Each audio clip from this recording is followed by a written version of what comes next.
Hey everyone, thanks for joining us again for E3 Minutes for Life. I'm sitting here today just outside the American Wind Heritage Museum.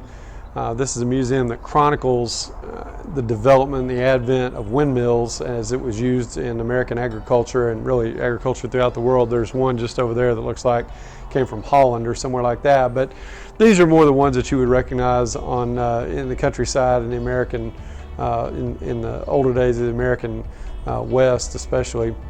And you know, when I come and you watch these, and a few of them are going today, not all of them are going, but the ones that are going, the ones that are not, you still can't see what's causing them to go. You know, the wind comes, we don't see it, we see the effects of it, we don't see it. And I know you've probably heard that correlated many, many times in certain you know, lessons for life, different things. We can't see the wind, but we know it's there. And by seeing the windmills go, we know it's there. And that's a lot like the culture within your organization. You can't see culture, you can't touch it, you can't pick it up and carry it home with you, you can't define the edges of it, but it very much determines the atmosphere. It determines people's attitude. It will greatly affect how they go about doing their job. It's going to stand out to your customers, to your clients, to your patients, to your students. Culture is something that we wish we, you know, it's kind of like time management, kind of like family finances. We wish we had a magic pill to just make it be what we want it to be, but it comes over time. It takes work. It takes every day being attentive to responses, reactions, interactions, the things that we do, the things that we allow and don't allow, the things that we correct versus the things that we commend. All of that plays into your organization's culture.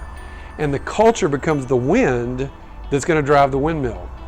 It becomes that unseen ingredient, that unseen factor that really is going to be at the basis of everything that your company ends up being, that your organization ends up being, and that your team ends up accomplishing. So I would encourage you, take a step back. Look at what the culture really looks like. Look at what and who is affecting that most. Do you have people on your team who are very vocal, who are what I call chirpers, that are kind of griping about everything? Do you have people who are very positive, that are kind of your team leaders, the ones that everybody else looks up to?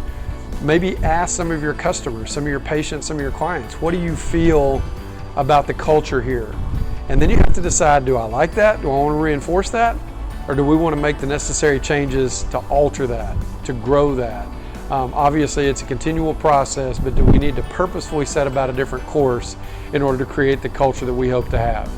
Hope this has been helpful to you today. I've enjoyed talking with you. We'll see you again on E3 Minutes for Life. Thanks very much.